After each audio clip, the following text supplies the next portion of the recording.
നമസ്കാരം. മലയാളി വാർത്തയിലേക്ക് സ്വാഗതം.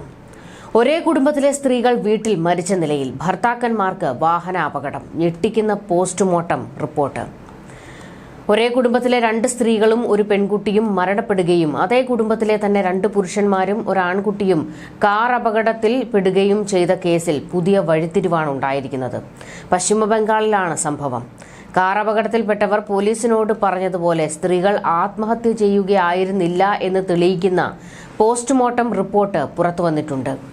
സ്ത്രീകളും പെൺകുട്ടിയും കൊലപാതകം ചെയ്യപ്പെട്ടതാണ് എന്നതിന് വ്യക്തമായ തെളിവുകൾ ലഭിച്ചതിന്റെ അടിസ്ഥാനത്തിൽ പോലീസ് അന്വേഷണം ഊർജിതമാക്കിയിരിക്കുകയാണ്.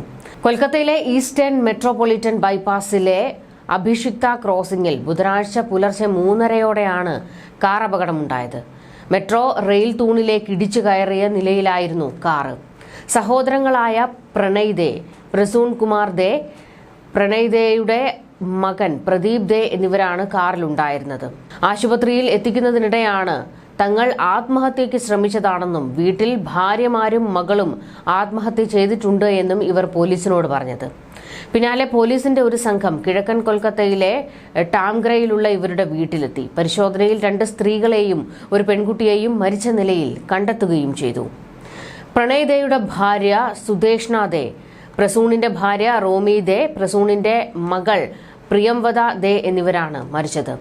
4 നില വീട്ടിലെ 3 മുറികളിലായി കണ്ടെത്തിയ മൂവരുടെയും കൈത്തണ്ടം മുറിഞ്ഞ നിലയിലായിരുന്നു. എന്നാൽ ഈ മുറിവുകൾ ശരിക്കും ഈ സ്ത്രീകൾ തന്നെ മുറിച്ചതാണോ എന്ന സംശയം തോന്നിയ പോലീസ് അന്വേഷണം ഊർജിതമാക്കി. ചൊവ്വാഴ്ച വൈകുന്നേരം ഇവരുടെ വീട്ടിലെത്തിയ സന്ദർശകർ കോളിംഗ് ബെൽ അടിച്ചെങ്കിലും ആരും വാതിൽ തുറക്കാത്തതിനാൽ മടങ്ങിപ്പോയിരുന്നു. കാറുകളൊന്നും വീട് വിട്ടു പോകാതിരുന്നതും രാത്രി ഏറെ വൈകിട്ടും ദേ കുടുംബത്തിന്റെ വീട്ടിൽ ലൈറ്റുകളൊന്നും തെളിയിച്ചിരുന്നില്ല എന്നതും അയൽവാസികളും ശ്രദ്ധിച്ചിരുന്നു. CCTV ദൃശ്യങ്ങൾ പരിശോധിച്ചതിൽ നിന്നും ബുധനാഴ്ച വെളുപ്പിനെ 1 മണിയോട് അടുപ്പിച്ച് വീട്ടിൽ നിന്നും ഒരു കാറ് പുറത്തേക്ക് പോയതായി പോലീസ് മനസ്സിലാക്കി. പിന്നാലെ പുലർച്ചെ 3:30 അപകടമുണ്ടായത്. അപകടത്തിൽപ്പെട്ട കാറിന് അപകടത്തിലേക്ക് നയിക്കാൻ തക്കതായ പ്രശ്നങ്ങൾ ഒന്നും തന്നെ ഉണ്ടായിരുന്നില്ല എന്ന് വിദഗ്ധർ കണ്ടെത്തി. മാത്രമല്ല, വാഹനം ബ്രേക്ക് ചെയ്തതിന്റെ കനത്ത പാടുകളും റോഡിൽ ഉണ്ടായിരുന്നില്ല. അതുകൊണ്ടൊക്കെ തന്നെ കാറിലുണ്ടായിരുന്നവർ വാഹനം തൂണിലേക്ക് മനഃപൂർവ്വം ഇടിച്ചു കയറ്റിയതാണെന്നും ആത്മഹത്യയ്ക്ക് തന്നെയാകാം അവർ ശ്രമിച്ചത് എന്നുള്ള നിഗമനത്തിലാണ് പോലീസ് എത്തിയിരിക്കുന്നത്. എന്നാൽ വീട്ടിൽ ആത്മഹത്യ ചെയ്തതായി ഇവർ പറഞ്ഞ സ്ത്രീകളുടെ മരണത്തിൽ പോലീസ് സംശയം നിലനിന്നു. അന്വേഷണത്തിൽ ദേ കുടുംബം കനത്ത സാമ്പത്തിക ബാധ്യതയിലായിരുന്നുവെന്ന് പോലീസിന് മനസ്സിലായി. പ്രണയ്, പ്രസൂൺ സഹോദരങ്ങൾ തുകൽ വ്യവസായത്തിലാണ് ഏർപ്പെട്ടിരുന്നത്. നന്നായി പോയിരുന്ന വ്യവസായം കോവിഡ് കാലത്തോടെ നഷ്ടത്തിലായി. പിന്നാലെ കടുത്ത സാമ്പത്തിക പ്രശ്നങ്ങളിലേക്കാണ് കുടുംബം എത്തിപ്പെട്ടത്.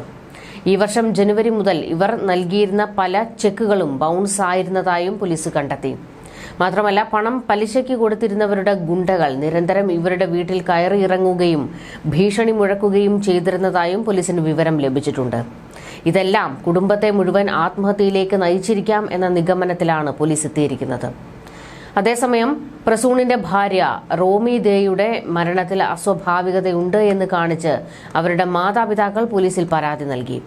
14-കാരിയായ പ്രിയംവദ കൈത്തണ്ടയിൽ മുറിവുണ്ടാക്കി ആത്മഹത്യ ചെയ്തു എന്നതും പോലീസിന് വിശ്വസനീയമായി തോന്നിയില്ല. പിന്നാലെയാണ് പോലീസിന്റെ സംശയങ്ങളെ ബലപ്പെടുത്തിക്കൊണ്ട് മരിച്ച സുദേഷ്ണയുടെയും റോമിയുടെയും പ്രിയംവദയുടെയും പോസ്റ്റ്മോർട്ടം സംബന്ധിച്ച വിശദമായ റിപ്പോർട്ട് ബുധനാഴ്ചയോടെ പുറത്തുവന്നത്. NRS മെഡിക്കൽ കോളേജ് ആശുപത്രിയിൽ നടന്ന പോസ്റ്റ്മോർട്ടത്തിൽ സുദേഷ്ണയുടെയും റോമിയുടെയും കൈത്തണ്ടയിൽ മാത്രമായിരുന്നില്ല, കഴുത്തിലും മുറിവുണ്ടായിരുന്നതായി കണ്ടെത്തി.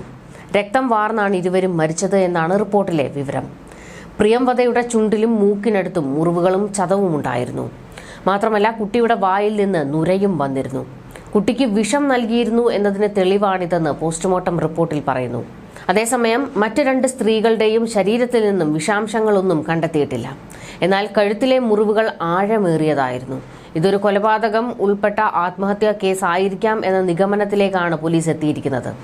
സാമ്പത്തിക പ്രശ്നങ്ങൾ മൂലം കുടുംബത്തിലെ 3 സ്ത്രീകളെയും കൊലപ്പെടുത്തി പുരുഷന്മാർ ആത്മഹത്യ ചെയ്യാൻ ശ്രമിച്ചിരിക്കാം എന്നാണ് പോലീസിന്റെ നിഗമനം.